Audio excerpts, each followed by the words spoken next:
افضل معزز مہمان گرامی اور قابل احترام پرنسپل صاحب، السلام علیکم۔ آج میری تقریر کا عنوان ہے پاکستان کی کہانی، پاکستان ہی کی زبانی۔ میں پاکستان ہوں، میری عمر 63 سال ہے۔ میری پیدائش اللہ کی رحمت اور مسلمانان ہند کی کاوشوں کی مرہون منت ہے۔ جب میں پیدا ہوا تو میرے خدوخال نہایت خوبصورت تھے۔ میرے رخساروں سے شہداء کے لہو کی سرخی جھلکتی تھی۔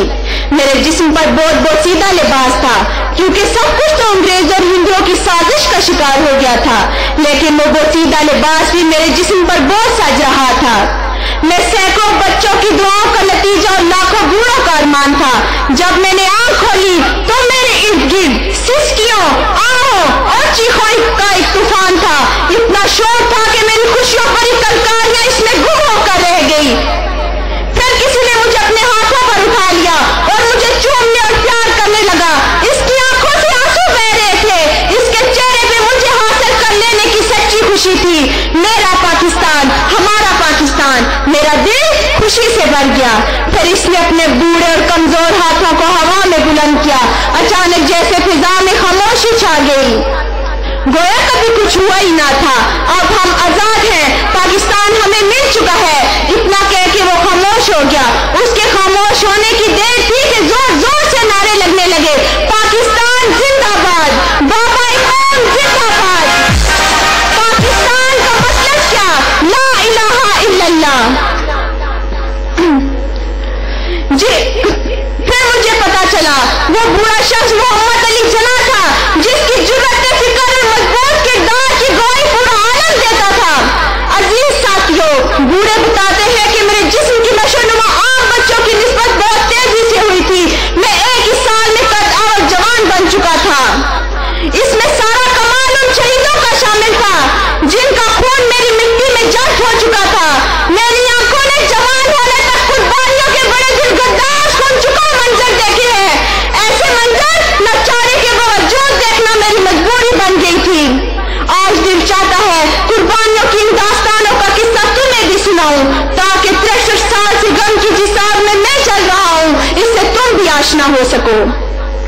یہ کہنا بہت آسان ہے کہ پاکستان لاکھوں قربانیوں کے بعد مارز وجود میں آیا تھا، لیکن ان قربانیوں کے پس منظر میں کوئی نہیں دیکھتا کہ کون سی قوت کار فرما تھی جس نے بے خانما انسانوں کے اس گروہ کو یکجا کر دیا۔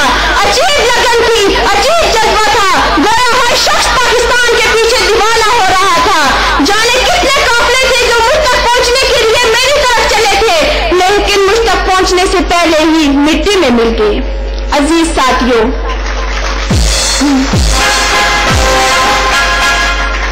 تم نے کبھی لفظ قوم سنا ہے؟ شاید سنا ہو، لیکن یقیناً تم اس کے مطلب سے پوری طرح واقف نہیں ہو، کیونکہ میں نے اپنی آنکھوں سے گروہوں کو قوموں میں بدلتے دیکھا ہے۔ گروہوں کو قوموں میں بدلنے کے لیے صدیاں درکار ہوتی ہیں۔ میری قوم بھی صدیوں غلامی کا طوق برداشت کرنے کے بعد وجود میں آئی تھی۔ احسان و قربانی، محبت اور خلوص کے نئے عنوان رقم ہو رہے تھے۔ مجھ تک پہنچنے والے مہاجرین کی حالت دیکھنے کے بعد تو یوں لگتا تھا جیسے یہ لوگ یوں ہی زخموں سے سسکتے اور اپنوں کی جدائی میں بلکتے رہیں گے۔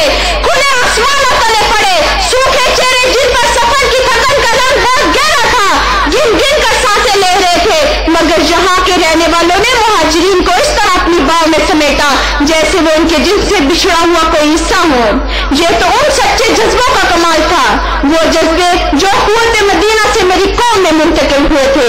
تم جانتے ہو ملک ہمیشہ قوموں کی محنت سے ہی بنتے اور ترقی کرتے ہیں۔ جناب صدر، قوموں کی زندگی میں امتحانات آتے ہی رہتے ہیں۔ مجھے بھی ایک ایسے امتحان میں ڈال دیا گیا۔ روس نے افغانستان پر حملہ کر دیا اور دیکھتے ہی دیکھتے لاکھوں افغانی روسی بم اور گولیوں کا نشانہ بن گئے۔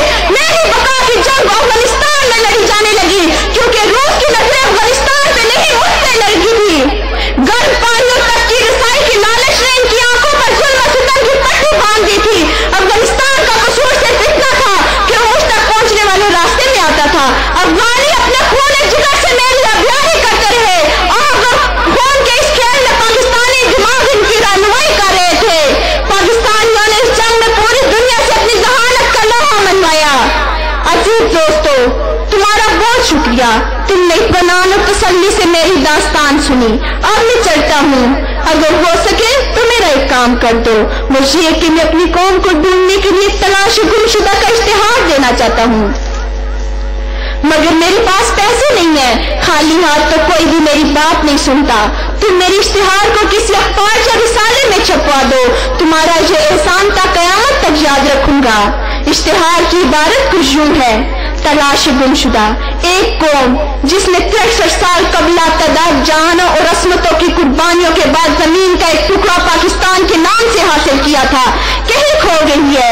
اسے تلاش کرنے کی بہت کوشش کی گئی مگر وہ کہیں نہیں ملی۔ اس کی ذہنی حالت ٹھیک نہیں ہے، کچھ لوگ اسے جنونی، کچھ پاگل اور کچھ بے وقوف کہتے ہیں۔ اس نے پھٹے پرانے کپڑے پہن رکھے ہیں، سفر کر کر کے اس کی جوتیاں پھٹ چکی ہیں اور پاؤں شدید زخمی ہیں۔ اسے گم ہوئے کئی سال ہو چکے ہیں، یہ بھی شنید ہے کہ وہ واپسی کا راستہ بھول چکی ہے۔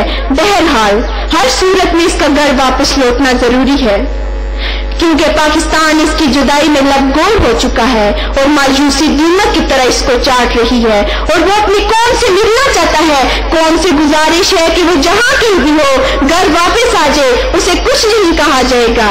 اگر کسی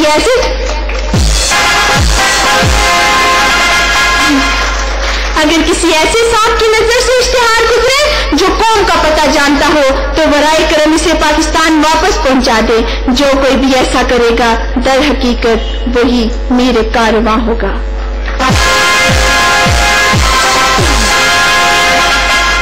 میں اپنی تقریر کا اختتام اس شعر سے کرنا چاہوں گی: یہ سب رستے کے ساتھی ہیں، انہیں آخر بچھڑنا تھا۔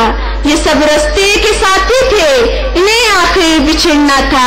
چلو اب گئے چلے محسن بہت آوارہ گردی کی۔ شکریہ۔